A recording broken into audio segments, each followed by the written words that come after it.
Happy Venus Day, Collective. Hope everyone's doing well. Had a nice finish to the week. I'm doing a very Venus Day tradition. Well, what has become a tradition at this point. And playing around with some flowers. I went to the grocery store this afternoon. And I have found just, everyone has their own little routines, rituals, things that work best for their schedule. But I have come to really enjoy a Friday afternoon shopping trip. One, because you don't have it hanging over you all weekend, right? And I don't know, I think that you go out in public on Friday afternoon, especially one that was like, perfect 80 degrees today. And I think everyone's kind of like in the best mood that you can generally find them in, myself included. So you might as well find a way to make the obligatory activity as enjoyable as possible. Not to mention the fact that you can always lace in a little treat, promise of a treat for yourself. If I do my grocery shopping, I can get myself a nice little coffee, iced coffee from a local coffee shop, which I did, of course. But I wanted to check in on this eve of the full moon eclipse in Taurus tomorrow. And you notice actually the I can buy myself flowers video I did. I had bought that day these orange flowers, and look at how well they're still doing. And you notice that in the video I'm pulling off all of the greenery on the stems, which seems tedious, but it's I guess this is sort of proof as to why I take the time to do that, because the flowers can concentrate their energy on the blooms instead of keeping up with the green leaves on the stems. So sometimes it does feel tedious, but other times, if you just go ahead and decide to make it like a leisurely thing, it's definitely worth the effort. So today I went out and I was just going to get one bundle, but then the idea of having the sort of magenta with the orange and the yellow was just too irresistible. So I splurged and spent $10 instead of $5 on the bundle. I have to say too, today started off not very Venus Day. So last night I prepared some chicken. Very proud of myself. I was like, let's season these chicken breasts up and just go ahead and prepare them on the stove. And I had one like a bacon Caesar salad kit, super easy dinner. And before I sat down to eat the salad, I took one of the breasts and I sliced them up, and then there were 3 remaining. I put them on a plate, and then I don't know, for some reason I didn't want to leave them out on the counter. And I was like, I'll stick them in the oven. And so I just stuck them in the oven. I was like, I'll come back to it, and then, put them in a baggie, and when I wash the dishes and stuff, put it in the fridge. Well, forgot about that last part. So then today when I woke up, started, just did my normal routine, ritual, whatever, started preparing my first meal, which includes turning the oven on broil for my toast. And I'm making my eggs, and I put the oven on broil, and I hear this like noise, and I don't know why I decided it was probably nothing. Like, oh, I don't know where that noise came from out of the stove, but I'll just ignore it and continue with my eggs and stuff. So then like a really catastrophic sound came from the oven, and I opened it and I was like, oh, cool. The plate shattered because, I'm preheating the oven on broil, and here's this plate of like these 3 pieces of chicken, a plate that is probably oven safe for like, a lower temperature, definitely not for broil. So the plate gave way, and then, I mean, it broke pretty cleanly, I will say, into several pieces on the bottom of the oven. It was a very scary sound, but the actual disaster was less disastrous than the sound was. So, of course, it just like pissed me off, and I had to work a little bit extra hard to not let it color the entire day. I think the weather helped. I was like, you know what? I'm not going to let that really annoying incident that I have nobody to blame but myself for ruin this perfectly lovely 80-degree Friday, Venus Day. Because it's that time of year to where it might just be the last 80-degree and sunny Venus Day. It's like that late October to where you just have to remind yourself not to take those days for granted, because before you know it, it's like 50, 60 degrees is the high every day, and you're just looking back longingly thinking, I wish I had savored those last late October days outside and in a good mood. But I wanted to actually talk a minute about now it seems like a sort of a, well, what's the big deal? What's the big difference? The terminology, you've heard me say therapeutic horticulture before, but you probably also heard the term, maybe you haven't, but now you have, of horticultural therapy. So it's HT versus TH. Well, what difference does it make, you ask? Well, it actually does make a difference. So the reason that I cannot call myself a horticultural therapist, but I can call myself a therapeutic horticulturalist, is because the first one, implies some formal training as a therapist. So, in case that hasn't been abundantly clear, I have no formal training in medicine or psychology, psychiatry. I am not a therapist. So let's just make that clear. I am the beneficiary of seeing a therapist for pretty much most of this year, starting with like the second week in March. And that has been essentially a lifesaver, I guess you would say, but it's been a very instrumental part in my healing and my movement forward into this current endeavor of starting this channel. And a big part of it was thinking, wow, like, really understanding how lucky I was to be able to be somebody who found such a good therapist, who had the means to attend therapy every week. And with that came the realization of how unfortunate it is that it is so hard to access mental health care in this country. I mean, even when money isn't an issue, which that itself is a big if, that's like assuming a lot in terms of everyone's capabilities for a weekly therapy session. But even then, it's not just a given that you can get in with a therapist, especially a really good one, one that's a good fit for you. And so it is not lost on me how fortunate I am in that. And, when I look back at the privilege I had of being able to take this introduction to therapeutic horticulture class, which is offered in partnership by the North Carolina Botanical Garden and NC State Extension program, I really saw this sort of gap that I could fill where, I made clear to everyone I'm not a therapist, because I'm not.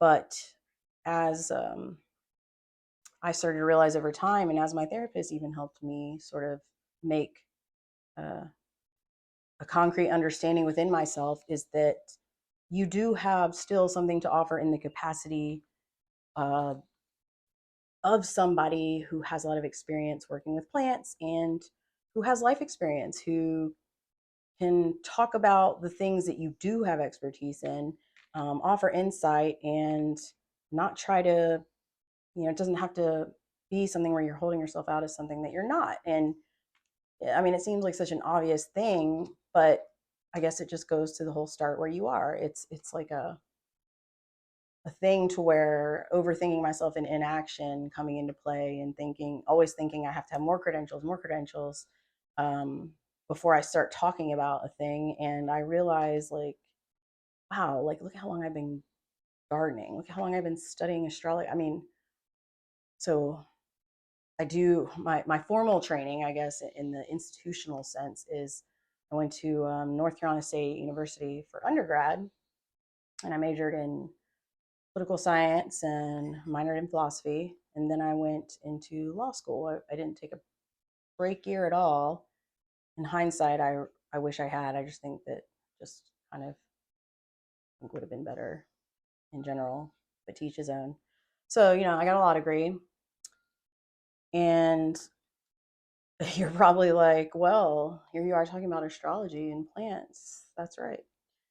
Uh, the funny thing is, I've been studying astrology at this point for as long as it took me to get the law degree. And you don't want to hear my answer to what system I would prefer to use sometimes when it comes to making predictions or assessments about the future. And I'll just leave it at that. But I have tons of friends that, of course, still practice law, and usually, whether they want to hear it or not, I'm giving them the lowdown of what the planets are doing. A lot of them started as sort of like, oh, that's nice and all, like sort of, I love you, but I don't get it. But some of them have really kind of surprised me and come around to, I think, maybe just like my persistent discussion of things, and then finally wearing them down enough for them to give me their birth information. And that's where the real good learning came in. Is you'd be surprised at the parallels between learning the law and learning astrology, because they both very much reward a talent for pattern recognition, and they both are done best where you just, with books and reading the work and studies of others, but performing case studies of your own, which basically means in law, of course, case studies are the bulk of the education. You're reading cases. Every class, you're reading case law, and then you show up and you hope you're prepared enough. And if you get called on, you're expected to sort of find the common threads among these cases in order to extract some sort of legal principle, some sort of sometimes steadfast rule, sometimes just general principle or framework. But with astrology, guess what? It's basically the same thing. And, you have to wait until your sample size is large enough, so to speak. Like, so you can't just take civil procedure in law school and then like read a handful of cases and be like, oh, I'm ready for the civil procedure exam. Obviously not. You have to read, you have to be exposed to several different kinds of cases, even within the subtopics of civil procedure, to sort of gain an understanding of the rules. Because anyone can memorize rules, but it's the application of the rules, which involves humans and events. Events first unfold before case law comes from an event. So much like a birth chart, you see it, and it's, of course, a trained astrologer can look and not know a person and be able to tell some things just right off the bat, especially just with the big three. What do I mean when I say big three? I mean your luminaries and your ascendant. And as I mentioned in another video, your luminaries, your sun, so that's traditional pop culture astrology, your sun sign. It's what everybody pretty much knows about themselves. But then the moon, the other luminary, where the moon was when you were born. And then the ascendant is basically known as your rising sign, or uh, what sign was on the eastern horizon the moment that you were born. And that generally sets, it's a very important thing. That's why you have to have a birth time. That's why, I can do a chart without a birth time, but it's going to be rather limited. I mean, you can generally see where the moon, you can obviously see where the sun is, but like the moon changes signs approximately every 2.5 days. So depending on what day it is and what transition the moon was making between signs, sometimes it's going to be a guess of this sign or that sign. And sometimes if you don't know the birth time, it's there are astrologers that work in that sort of birth time remediation, and a really trained astrologer can almost sort of like reverse engineer life circumstances of somebody and kind of get the birth time within a very accurate, educated guess window. But the reason that the birth time is so important is because it sets the framework for the houses. And again, I'm not going to get too in the weeds with that, but just know that there are 12 houses, and they represent areas of life. So, and they are set depending upon the sign that is your rising sign, and that's considered the ruler of your first house. And so then whatever comes after that is the ruler of the second house. And so whatever matters of the second house, which are financial matters and value and the wealth that you build, but wealth having sort of a broad interpretation, the wealth and money and resources that you build through your own efforts in the physical world, that's going to be colored by whatever sign comes next. So for example, I'm a Cancer rising. That means Cancer rules my first house. So that means my second house is ruled by Leo, because Leo comes after Cancer. My third house is where my moon is, and that means that's ruled by Virgo. My fourth house is ruled by Libra. So all of the matters within each house are going to be shaped and sort of colored by the sign that rules over that house. Even if you have no planet, a lot of people say, I don't have a second house, because they'll look at a chart and they're just trying to get to know, get familiar with how it all works. And they say, I don't have a second house because I don't have any planets there. Well, you have a second house. Doesn't matter if you don't have any planets there. What you can take away is that, like for me, I don't have any planets in my second house either, but I have a second house and it's ruled by Leo. So that means my approach to building value in the world is going to be colored by the themes and the archetype of Leo. My third house does have a placement in it, and that's my moon. So that's going to be a very significant house for me, not only because I have my, the moon there, my emotive communication planet, but as a Cancer rising, and Cancer is ruled by the moon, that is the chart ruler, so to speak, the moon. And that only is the case with Cancer risings. The moon is the only, Cancer is the only sign that has the moon as its ruler. And then the other luminary is the sun, and that's the ruler of Leo. So if you're a Leo rising, you get the other luminary. That means the sun is your chart ruler. So wherever your sun is in your birth chart, that house placement, wherever the sun is going to have a little bit of extra oomph, because that is your chart ruler. So everyone's moon sign is important, as I've said before in other videos. But if you're a Cancer rising, the house that your moon sign falls in is going to have a little bit of extra significance in your life, because your entire chart is ruled by the moon. And on the eve of this lunar eclipse, I'm here to tell you it's rough out here for the lunar people, because I mean, when the moon is your chart ruler,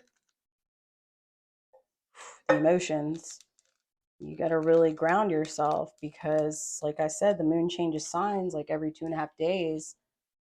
So in order to not just be this constantly jerked around by whatever archetype that the moon is traveling under, you really have to have a sense of groundedness. And so when I talk about one of the many ways astrology has benefited me, and the benefit I see for it in people's lives, is it is a tool for getting to know yourself. Sometimes like you spend your whole life and you think you know yourself, and you have these sorts of feelings, and you don't really have the tools based on just the way we're socialized to articulate some of these things that you feel or suspect or intuit about yourself. But then it's almost like this light bulb moment when you start to learn astrology and then see your chart, and it's like you're seeing yourself for the first time. It's like got this extraordinarily validating effect, honestly. So it is a tool, above all, at least personally for me, of self-acceptance. Like one of my favorite quotes that I came across in studying astrology, and it's brilliant in its simplicity, and it's this astrologer had said, "Give yourself permission to be exactly who your birth chart already says you are."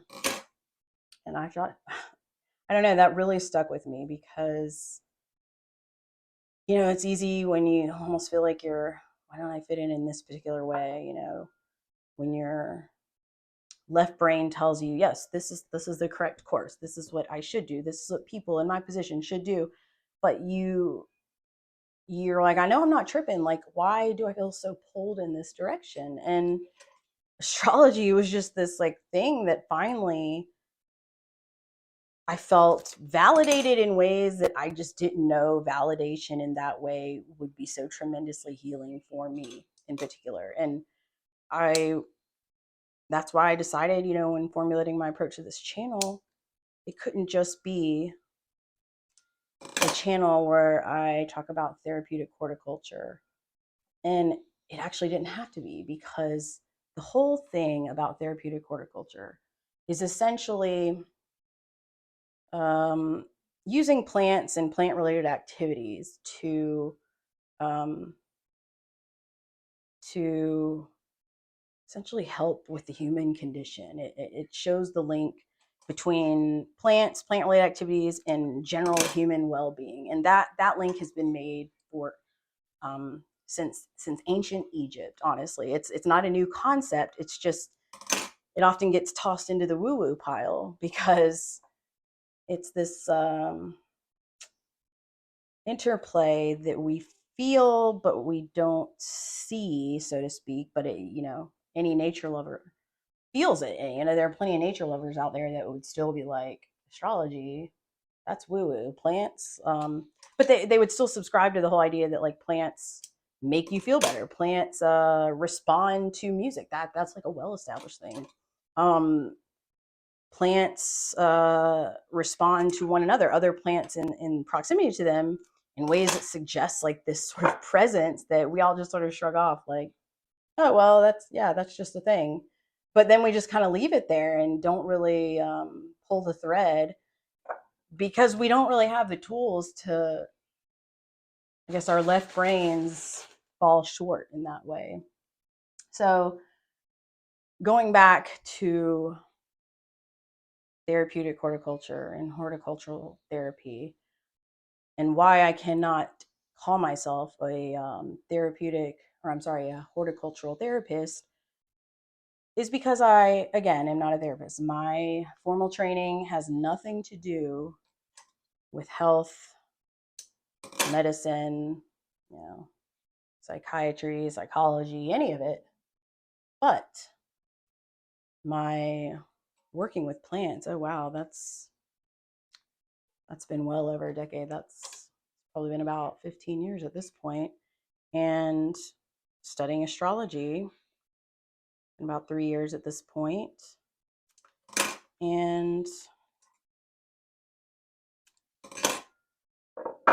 enduring the human condition in terms of life experiences and grief and suffering, and then contemplating my life in light of those things. Well, that's been for longer than all of those things. So in the spirit of starting where you are, and in the spirit of sticking to what you know, and giving yourself credit for the impact that can have on people that don't have all those experiences or insight.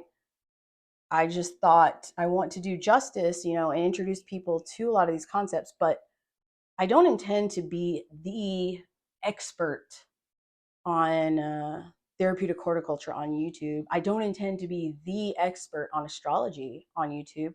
I don't intend to be the expert on plants on YouTube. There are actually people for all of those things.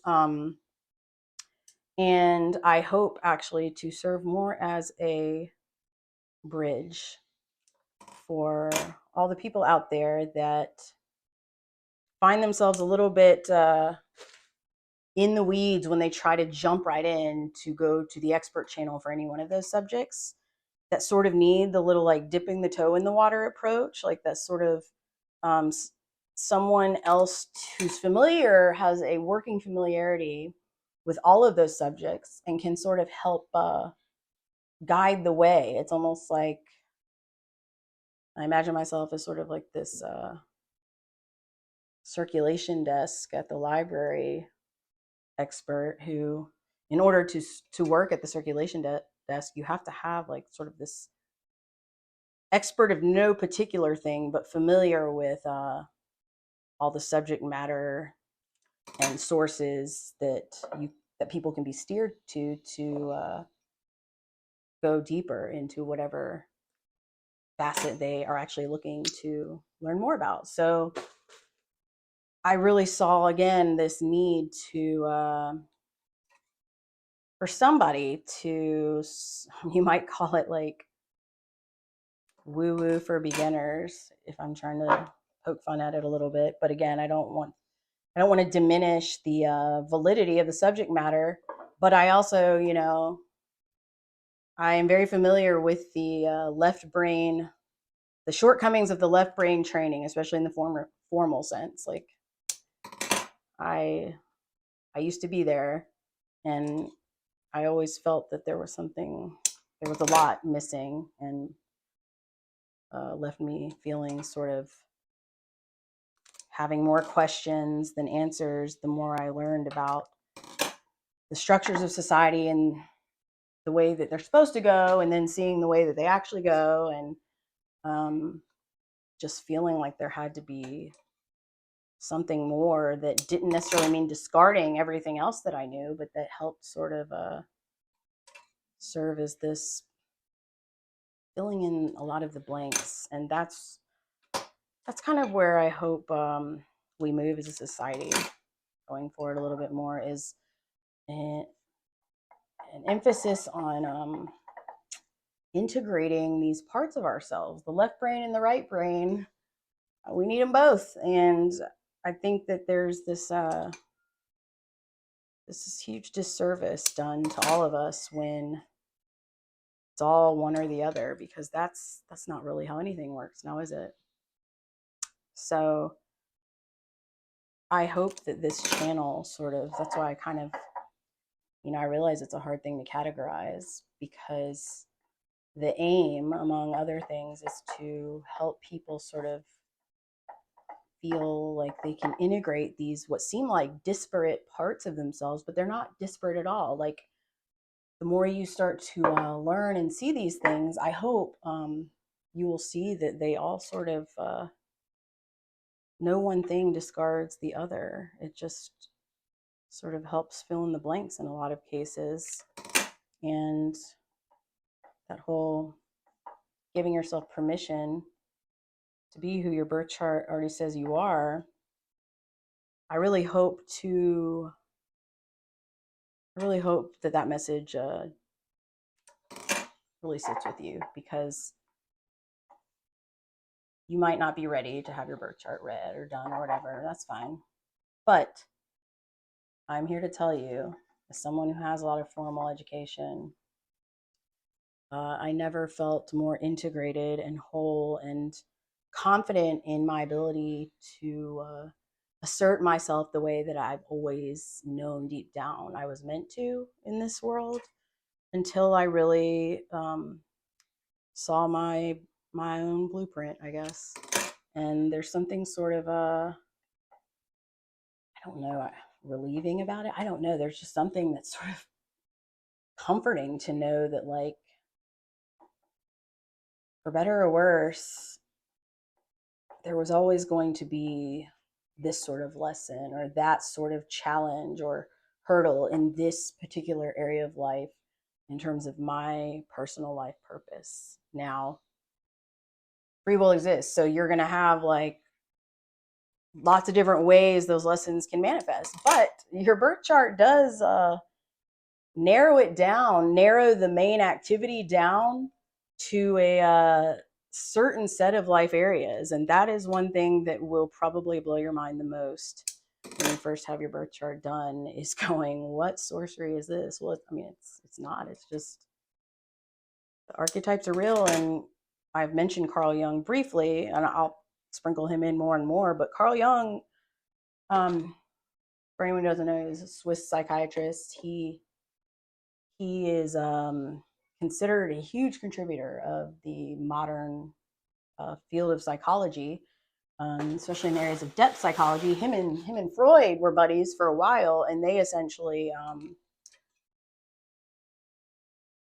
departed, or I guess butted heads on one fundamental thing. Like, you know, you've heard of Freud. Freud essentially won like the mainstream battle there in terms of commonly accepted depth psychology principles, like, you know, the Oedipus complex and Electra complex, those things, to where it's essentially like, oh, it all boils down to some like weird sexual hang up with your mom and her dad. And that's something else to explore about why that was the thing that like caught on.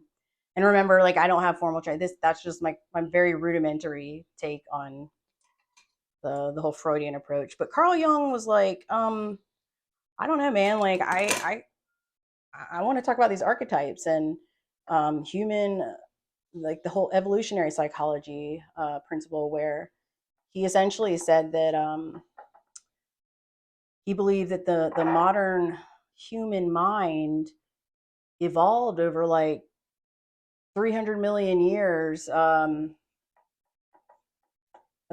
collectively along the whole journey of the Earth's evolution, and that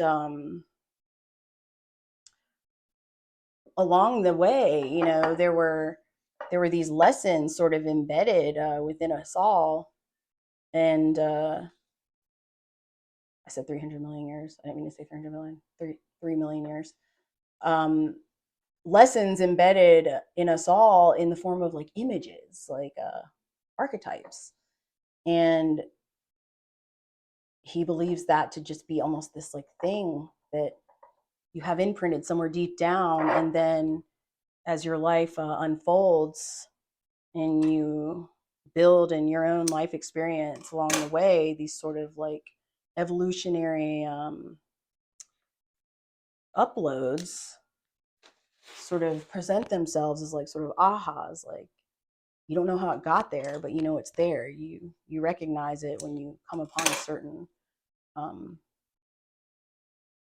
experience in life. Or, you know, it's funny because when I talk about image and archetypes, like these sort of preloaded images that we have, and we can't really like place how they got there. Well, of course, that is the obvious value of the tarot, because the tarot it's got 78 cards, got the major arcana, which are generally likened to universal lessons, sort of. You might liken it to like the lessons found in the Book of Revelation, sort of big humankind, universal lessons that you find in a lot of religious texts that all sort of mirror one another. And that's essentially what the major arcana in tarot is, except for people say you just were dropped down on earth and you didn't have any introduction to formal religion or religious texts. It's said that if you put someone in a cell, just gave them a tarot deck, and they had nothing to do but to work with the images, and didn't converse with anyone in the outside world, they could understand the general nature, the archetypes associated with the human experience and major life lessons and all that, just as well as anybody else. So if you doubt, or if you have a sort of still trouble understanding tarot, I would just ask you to consider memes. Okay, why is it that a meme showing a picture of someone making some sort of expression or in some sort of scenario that you yourself have not been in, but the universality of the meme's appeal is based on that same principle? You know, you see it, and everyone has their own like way to color what their version of that experience is like. But the point is, there's like this universal appeal to an image showing someone in a scenario that you yourself might not have been in exactly, but you can immediately liken it to something similar, or something that applies in the context of your life. And I keep saying all the time, like, somebody needs to make a tarot deck of just memes. It's probably already been done, but just the most popular memes over the last like 10 years, you can make it a deck out of that. And I don't know, some free advice for anyone listening who feels so inclined. But I think that, again, over time, you just sort of give yourself the ability to entertain the idea that maybe there's more to things than meet the eye, and maybe you don't really need to be all one way or all another. You don't have to be all woo woo or all like, show me the scientific proof. That's really doing a disservice to not only your, I think, intellectual capacity and your capacity to reason in a in a broader sense, but you're also limiting your own intuition. Your intuition is a huge part of your intellect, and I don't think that should be a surprise to anyone to hear. But in order to really develop your intuition and to have it fully integrated into your left brain capabilities, and subscribing to the advances and benefiting from the advances of modern science and modern medicine, which we all should, then it does require like an integration of these parts of us that are there, and that we've sort of become used to, I don't know, just kind of suppressing, and to our own detriment in a lot of cases. Um, but anyways, I hope that this has one, made clear I'm not a therapist, um, and two, sort of let you know that yes, there is a difference between therapeutic horticulture and horticultural therapy. I don't want to do any injustice to the subject matter of either, because going through that course this year was essential to my sense of well-being. It gave me something positive to attach to and think about in a period of lots of turmoil and despair, actually. So I pulled out, I'm going to say this on camera just because there's a formal definition from the American Horticultural Therapy Association. Because I also want, if there's anyone out there that's listening and they're like, maybe I want to become a formal therapist who uses plants as part of like a structured treatment program. Well, here's the formal definition for what horticultural therapy, so like a clinical program, is. Horticultural therapy is a professionally conducted, client-centered treatment modality that utilizes horticulture activities to meet specific therapeutic or rehabilitative goals of its participants. The focus is to maximize social, cognitive, physical, and/or psychological functioning, and/or to enhance general health and wellness. So just to reiterate the main points, it is going to be clinical. It is going to be a client-centered program with specific rehabilitative goals that are designed by somebody registered and qualified in the professional credentialed sense to carry out those activities. And it is a more of an active thing versus in therapeutic horticulture, where, I'm sitting here talking online about these general plant things and the benefits, and even showing you certain activities that would fall under that umbrella, even if it's the same activity that a therapist would use. Me just putting it out there to the general public to promote general wellness, social wellness goals, that's something that anybody can do who has some sort of training in the field of therapeutic horticulture, which I do. Now, there's more training that I do plan on getting, um, but I am qualified in the sense that is required to be able to do justice to the field of therapeutic horticulture.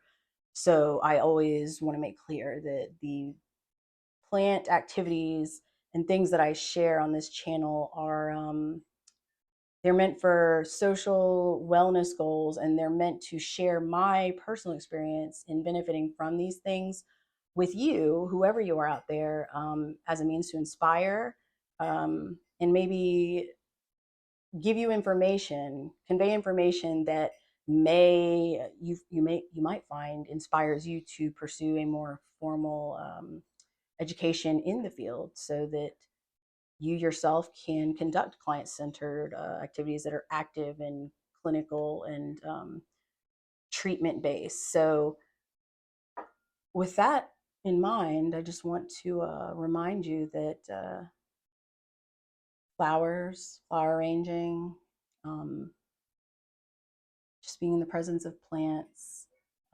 taking cuttings from a plant and putting it in a little vase, cute little some sort of thing, and watching the roots grow. This here is a cutting of basil.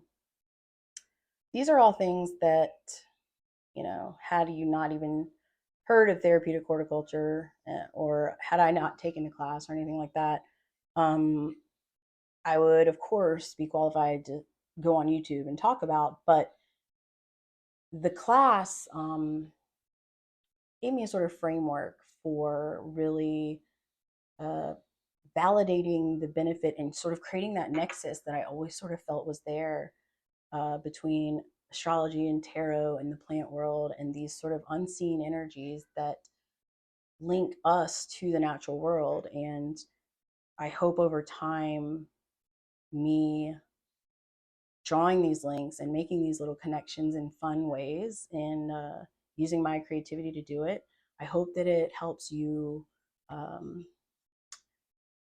get at pace with nature, get in right relationship with nature to the extent that your life allows. On that note, have a fine Venus evening, and take care of yourselves. Till next time.